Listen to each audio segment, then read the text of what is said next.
Halo, perkenalkan nama saya Chandra Putra Sawambe. Saya merupakan mahasiswa dari Universitas Negeri Makassar dari Fakultas Ekonomi dan Bisnis, Prodi Bisnis Digital, Angkatan 2021. Pada video kali ini saya ingin menjelaskan kedudukan dan fungsi bahasa Indonesia. Untuk mempersingkat waktu, saya langsung ke materinya. Yang pertama yang mau saya jelaskan adalah kedudukan bahasa Indonesia. Kedudukan bahasa Indonesia terbagi menjadi dua, yaitu pertama, bahasa Indonesia sebagai bahasa nasional, yang sebagaimana tercantum dalam Ikrar Ketiga Sumpah Pemuda, dengan bunyi, kami putra dan putri Indonesia menjunjung tinggi bahasa persatuan, bahasa Indonesia. Dan yang kedua, bahasa Indonesia sebagai bahasa negara, yang tercantum dalam UUD 1945 bab 15, yang menyatakan bahwa bahasa negara ialah bahasa Indonesia. Dari kedudukan inilah muncul fungsi bahasa Indonesia yang terbagi dua pula. Yang pertama, fungsi bahasa Indonesia sebagai bahasa nasional yang terbagi menjadi 4 poin. Poin pertama yaitu bahasa Indonesia sebagai lambang kebanggaan Indonesia, yang dimana saat sekarang dapat kita wujudkan dengan cara tetap menggunakan bahasa Indonesia dalam kehidupan sehari-hari. Dan poin kedua ada bahasa Indonesia sebagai lambang identitas nasional, lebih mengarah pada penghargaan terhadap bahasa Indonesia, yang dimana bahasa Indonesia memiliki identitasnya hanya apabila masyarakat memakainya, terutama ditujukan untuk kaum pemuda dan pelajar untuk mengembangkannya sedemikian rupa hingga bersih dari unsur-unsur bahasa lain. Poin ketiga sebagai alat pemersatu suku bangsa. Dalam segala perbedaan yang ada di masyarakat Indonesia, kiranya dapat disatukan dan menyatu dalam satu cita-cita dan merasa senasib yang sama. Dan dengan adanya bahasa Indonesia, kita dapat merasakan keserasian tanpa ada rasa bersaing dan tidak lagi merasa dijajah oleh suku lain.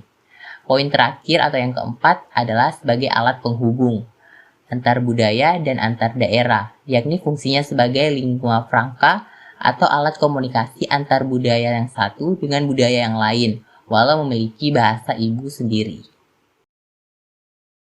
Fungsi bahasa Indonesia yang kedua sebagai bahasa negara yang memiliki 4 poin fungsi juga.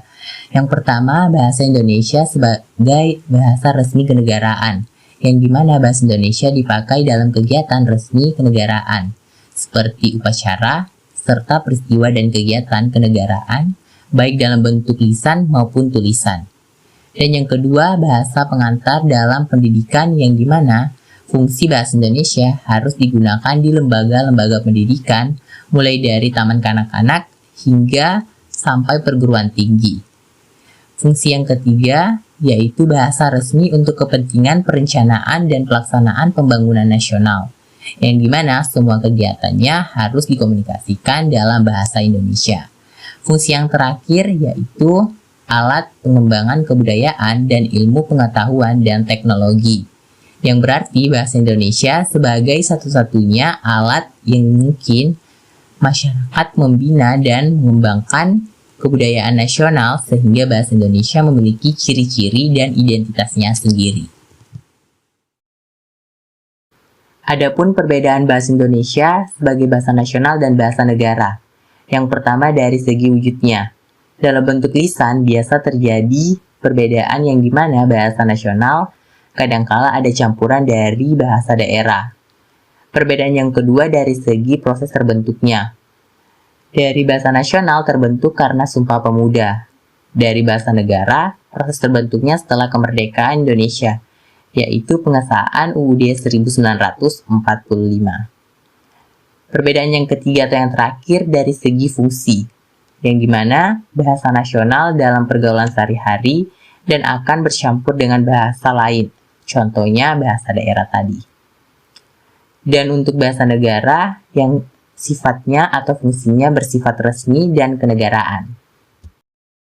Sekian materi yang dapat saya sampaikan. Kiranya materi yang saya sampaikan dapat dipahami, serta kurang lebihnya mohon dimaafkan.